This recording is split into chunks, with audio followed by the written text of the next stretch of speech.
Hello दोस्तों, आज हम टॉप 25 हिंदी साहित्य का इतिहास और महत्वपूर्ण काव्य रचनाएं पढ़ने वाले हैं, जो कि सभी एग्जाम के लिए मोस्ट इम्पोर्टेंट वीवीआई क्वेश्चन है। मेरा नाम कुंदन कुमार और मेरे यूट्यूब चैनल का नाम है जीके इंडिया 1। शुरू से अंत तक देखिएगा वीडियो। सभी सिलेक्टेड क्वेश्चन लेके आए हुए हैं, जो सभी एग्जाम के लिए मोस्ट इम्पोर्टेंट क्वेश्चन होने वाले हैं। चलिए पहला क्वेश्चन को देखते हैं। हिंदी साहित्य का प्रारंभिक युग किस काल को माना जाता है? आपका ऑप्शन है ए भक्ति काल, बी रीति काल, सी आदिकाल, डी आधुनिक काल। हिंदी साहित्य के प्रारंभिक युग किस काल को माना जाता है? तो आपका उत्तर होगा आदिकाल। दूसरा क्वेश्चन पे आते हैं दोस्तों। पृथ्वीराज रासो के रचिता कौन है? आपका ऑप्शन है ए चंद्रवरदाई, बी तुलसीदास, सी सूरदास, डी जयशंकर प्रसाद।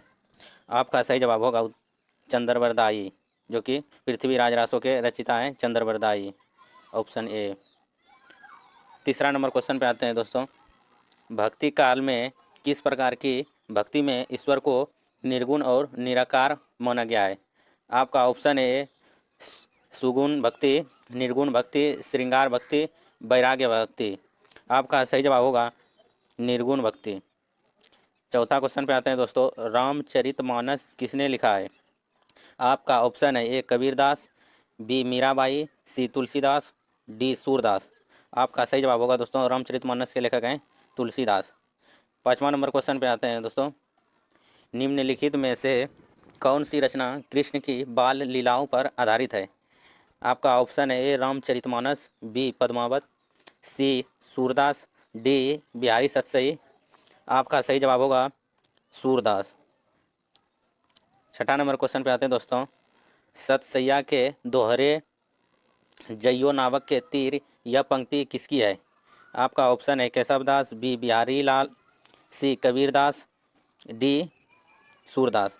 आपका सही जवाब होगा दोस्तों सतसैया के दोहे जयो नावक के तीर या पंक्ति की रचना है बिहारी लाल ने की थी इसकी रचना। 7 नंबर क्वेश्चन पे आते हैं।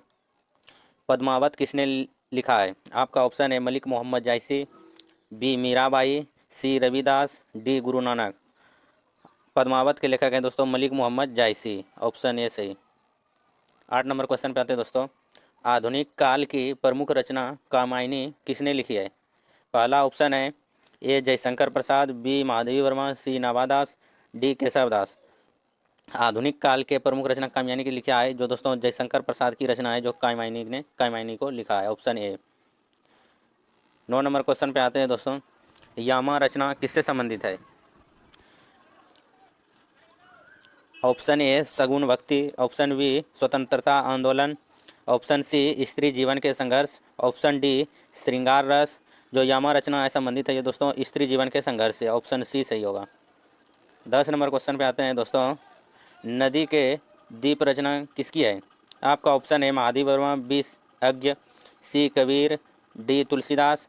आपका सही जवाब होगा दोस्तों अज्ञ, जो कि नदी के दीप के लेखक हैं, ऑप्शन बी।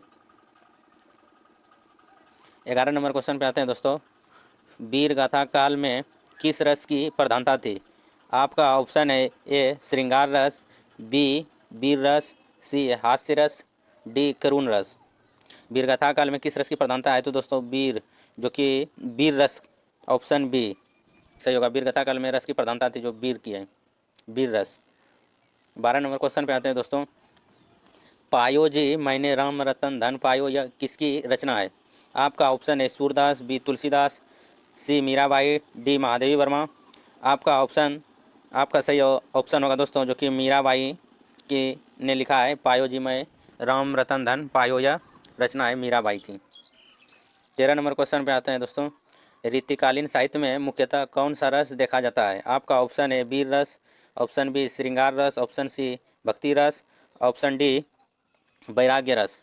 जो कि दोस्तों रीतिकालीन साहित्य में मुख्यतः कौन सा रस देखा जाता है? जो कि आपका होगा श्रृंगार रस, ऑप्शन बी। 14 नंबर क्वेश्चन पे आते हैं। रसिक प्रिया के लेखक कौन है? आपका ऑप्शन है Bihari Lal, B Keshavdas, option C Jaishankar Prasad, option D Malik Muhammad Jayasi. आपका सही जवाब होगा दोस्तों जो कि रसिक प्रिया के लेखक हैं केशवदास। रसिक प्रिया के लेखक केशवदास हैं दोस्तों। 15 नंबर क्वेश्चन पे आते हैं दोस्तों। परमाल रासों में किसकी वीरता का वर्णन है? आपका ऑप्शन है Prithviraj Chauhan, option B Alha Udal, option C Rana Pratap, option D Shivaji. आपका सही जवाब होगा दोस्तों जो कि आल्हा उदल परमाल रासो वीरता का वर्णन है। 16 नंबर क्वेश्चन पे आते हैं दोस्तों। भक्ति काल में सामाजिक कुरीतियों और अंधविश्वासों का विरोध किसने किया? आपका ऑप्शन है ए तुलसीदास, बी कबीरदास, सी सूरदास, डी रविदास। आपका सही जवाब होगा दोस्तों जो कि कबीरदास है, जो भक्ति काल में सामाजिक कुरीतियों और अंधविश्वासों का विरोध किया था। 17 नंबर क्वेश्चन पे आते हैं दोस्तों। बुरा जो देखन मैं चला बुरा न मिलिया को किसने कहा है? आपका ऑप्शन है Mirabai, option B Kabir, option C Surdas, option D Guru Nanak. आपका सही जवाब दोस्तों जो कि कबीरदास ने जो कहा है, बुरा जो देखन मैं चला बुरा न मिलिया कोई, ये जो कबीरदास ने कहा है। 18 नंबर क्वेश्चन पे आते हैं दोस्तों। पद्मावत किस काल की रचना है? आपका ऑप्शन है वीर गाथा काल, ऑप्शन बी भक्ति काल, ऑप्शन सी रीति काल, ऑप्शन डी आधुनिक काल। आपका सही जवाब होगा दोस्तों जो कि पद्मावत किस काल की रचना है? जो कि पद्मावत भक्ति काल की रचना है, ऑप्शन बी। 19 नंबर क्वेश्चन पे आते हैं दोस्तों।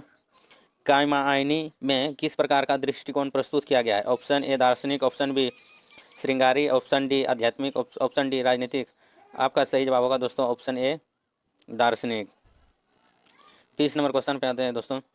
रीति काल का मुख्य उद्देश्य क्या था? आपका ऑप्शन है समाज सुधार, ऑप्शन बी श्रृंगारिक साहित्य, ऑप्शन सी स्वतंत्रता संग्राम, ऑप्शन डी धार्मिक चेतना। आपका सही जवाब होगा दोस्तों जो कि श्रृंगारिक साहित्य होगा, जो रीतिकाल का मुख्य उद्देश्य यही था, श्रृंगारिक साहित्य। 21 नंबर क्वेश्चन पे आते हैं दोस्तों। आधुनिक काल के प्रमुख रचना यामा में क्या मुख्य विषय है? आपका ऑप्शन है स्वतंत्रता संग्राम, ऑप्शन बी नारी जीवन का संघर्ष, ऑप्शन सी बाल लीलाएं, ऑप्शन डी सूर्य गाथा। आपका सही जवाब होगा आधुनिक काल के प्रमुख रचना यामा में मुख्य विषय यह था जो कि नारी जीवन का संघर्ष था, ऑप्शन सी ऑप्शन बी। किस युग में साहित्य मुख्यतः दरबार केंद्रित था? आपका ऑप्शन है भक्ति काल, ऑप्शन बी रीतिकाल, ऑप्शन सी आधुनिक आदिकाल, ऑप्शन डी आधुनिक काल। किस युग में साहित्य मुख्यतः दरबार केंद्रित था? जो कि आपका ऑप्शन होगा दोस्तों रीतिकाल। सही जवाब होगा रीतिकाल। 23 नंबर क्वेश्चन पे आते हैं दोस्तों। गुरु नानक किस काल के प्रमुख साहित्यकार हैं? आपका ऑप्शन है रीतिकाल, ऑप्शन बी भक्ति काल, ऑप्शन सी आधुनिक काल, ऑप्शन डी आदिकाल। आपका सही जवाब होगा गुरु नानक भक्ति काल के साहित्यकार थे। सूर सागर किसकी रचना है? आपका ऑप्शन है Mirabai, option B Surdas, option C Tulsidas, option D Kabirdas. Sur Sagar जो की रचना है दोस्तों यह है सूरदास की रचना, सूर सागर, ऑप्शन बी। आज का लास्ट क्वेश्चन है दोस्तों। नदी के द्वीप किस प्रकार की शैली में लिखी गई है? आपका ऑप्शन है ए भक्ति मूल, ऑप्शन बी प्रयोगवादी, ऑप्शन सी वीरगाथा, ऑप्शन डी श्रृंगारिक रस। आपका ऑप्शन होगा दोस्तों सही, जो नदी के द्वीप किस प्रकार की शैली में, जो कि प्रयोगवादी शैली में रखा गया है। हेलो दोस्तों, वीडियो अगर अच्छा लगे तो चैनल को लाइक सब्सक्राइब जरूर करें। जय हिंद।